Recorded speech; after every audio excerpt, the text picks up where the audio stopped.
అశోక్ గజపతిరాజు గారికి, మిత్రులు Andhra Pradesh assembly speaker సోదరులు అయ్యన్న పాత్రుడు గారికి, ఈనాటి ఈ కార్యక్రమానికి ప్రత్యేకంగా సివిల్ ఏవియేషన్ మినిస్టర్గా మరి ఎంతో బాధ్యతలో ఉండి ఇక్కడికి ముఖ్య అతిథిగా చేసిన సోదరులు రామ్మోహన్ నాయుడు గారికి, మరి ఈ కార్యక్రమం సాకారం కావడానికి ఏదైతే మానసాస్తో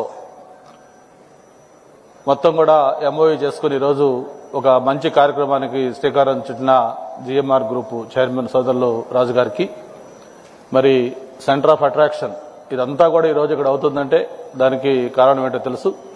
మన యువ నాయకులు హెచ్ఆర్డీ మినిస్టర్గా ఉన్న లోకేష్ గారికి, అలాగే కార్యక్రమంలో పాల్గొంటున్న అధికారులు అనధికారులు, ముఖ్యంగా చాలా మంది స్టూడెంట్స్ వచ్చారు. అందరికి కూడా అభినందనలు ధన్యవాదాలు కూడా తెలియజేసుకుంటా ఉన్నాను. ఒక మామూలు ప్రావర్బ్ ఉంటుంది, vision with action can change the world అని.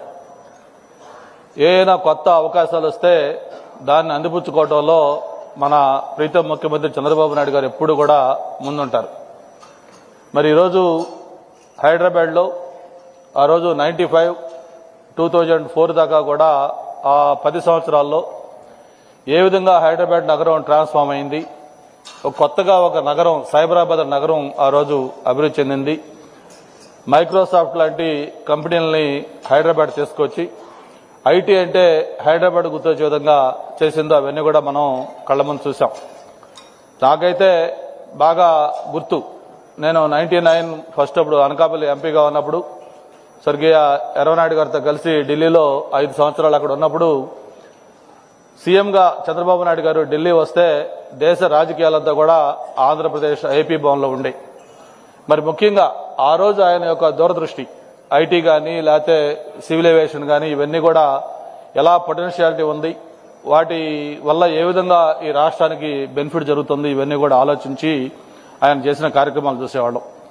ఒక ముఖ్యమంత్రి ఎవరైనా ఢిల్లీకి వస్తే ఎప్పుడో 2 నెలలకో 3 నెలలకు ఒకసారి వస్తే ఆ కన్సర్న్డ్ పీఎంనో లేకపోతే ఒక మినిస్టర్నో కలిసి వెళ్ళిపోతారు. కానీ చంద్రబాబు నాయుడు గారు ఎప్పుడూ ముఖ్యమంత్రిగా ఢిల్లీ వచ్చినా కూడా అందరూ మినిస్టర్లకి టెన్షన్ అన్నమాట. అక్కడ కనీసం 15-20 మంది ఆ ఒక రోజులో కలవటం. మార్నింగ్ 8కి స్టార్ట్ అయితే నైట్ 11-11:30 కూడా. ఆ రోజు సివిల్ ఏవియేషన్ మినిస్టర్గా మన రూడీ గారని ఒక ఆయన ఉన్నారు.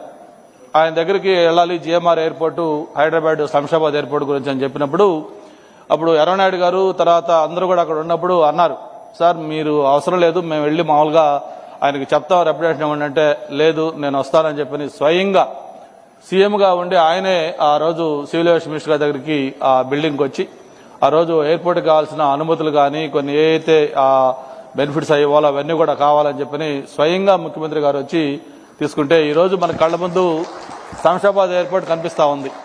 మరి ఆ కేటగిరీలో ఈరోజు వరల్డ్లోనే బెస్ట్ ఎయిర్పోర్ట్గా ఆ రోజు శంషాబాద్ ఎయిర్పోర్ట్ తయారైందంటే అది ఆ రోజు ఆయన ఆలోచన. మరి అలాగే ఈరోజు ఈ సివిల్ ఏవియేషన్లో ఉన్న ఆపర్చునిటీ చూస్తూ ఉన్నాం. ఏరోస్పేస్, ఏవియేషను అలాగే డిఫెన్స్ ఇట్లన్నిటికి సంబంధించి ఒక ఏఐడి ఒక యూనివర్సిటీ పెట్టాలని ఒక ఆలోచన వచ్చిందంటే మరి ఆయన యొక్క విజన్ ఏంటో మనం అర్థం చేసుకోవచ్చు. భారతదేశంలోనే ఇది ఫస్ట్ ఆఫ్ ఇట్స్ కైండ్. ఇంతవరకు ఎక్కడ కూడా ఇటువంటి యూనివర్సిటీ గురించి ఆలోచన లేదు. అటువంటి దీన్ని ఇక్కడ సాకారం చేసి మన భోగాపురం ఎయిర్పోర్ట్కి అనుసంధానం చేసుకుంటూ ఇక్కడ మన భీమిలి నియోజకవర్గంలో ఈ యూనివర్సిటీకి సంబంధించి ఎంఓయూ చేసుకోవటం నిజంగా ఇది ఒక గేమ్ చేంజర్గా కాబోతా ఉంది ఇక్కడ. మరి మొన్ననే మనం 12వ తారీఖున చూసాం కాగ్నిజెంట్, ఆ రోజు దాంతోపాటు 9 ఐటీ కంపెనీలు. అంతకుముందు సమ్మిట్ అప్పుడు ఒక 7-8 ఐటీ కంపెనీలు. ఇప్పటికే గూగుల్, అలాగే meta, Reliance, Sify, TCS, Cognizant, Accenture, ఈ నేమ్ ఎనీ కంపెనీ ఇవన్నీ కూడా ఈరోజు ఆంధ్రప్రదేశ్ వైపు వస్తా ఉన్నాయి.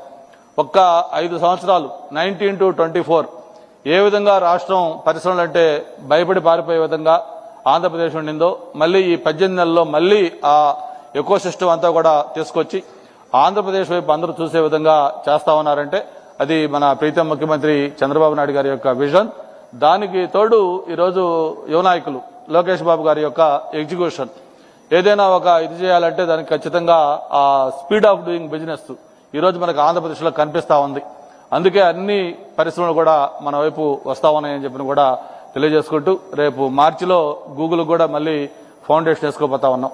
ఇట్లాగా ఒక ఉత్తరాంధ్రకే కాదు భారతదేశానికే విశాఖపట్నం అనేది ఒక డేటా సెంటర్గా ఒక ఐటీ హబ్గా మారిపోతా ఉంది. ఇప్పుడే రాజు గారు చెప్పినట్టుగా జిఎంఆర్ చైర్మన్ గారు ఏదైతే సివిల్ ఏవియేషన్లో అపారమైన ఆపర్చునిటీస్ ఉన్నాయి, భవిష్యత్తు అంతా కూడా ఏవియేషన్ రంగందే. ఒకప్పుడు విమానం అనేది లగ్జరీ, ఆ తర్వాత కంఫర్ట్ అయింది, ఈరోజు ఇట్స్ నెసెసిటీ. మనం వితౌట్ విమానం మనం లైఫ్ ఊహించుకోలేకపోతా ఉన్నాం, అంతా నెసెసిటీ అయిపోయింది. కాబట్టి ఇటువంటి ఏవియేషన్ రంగంలో ఏదైతే ఎగ్జాక్ట్ గా నీడ్ ఆఫ్ ద అవర్ ఈరోజు పైలట్లు కావచ్చు, టెక్నీషియన్స్ కావచ్చు, ఇతర ఇంజనీర్స్ కావచ్చు, ఇవన్నీ కూడా ఏ కావాలో అవన్నీ కూడా తయారు చేసే ఒక ఎంఓయు యూనివర్సిటీకి సంబంధించి ఈరోజు ఇక్కడ చేసుకోవటం చాలా చాలా సంతోషం. మరి ఎప్పుడు కూడా లోకేష్ బాబు గారు ఎప్పుడు ఏ ఫౌండేషన్కి వచ్చినా కూడా ఒక టైం ఫ్రేమ్ చెప్తా ఉన్నారు. 12 months అనే వాళ్ళంటే లేదు 11 months 29 days లో మళ్ళీ నేను వచ్చి రిబ్బన్ కట్ చేస్తానని చెప్పని.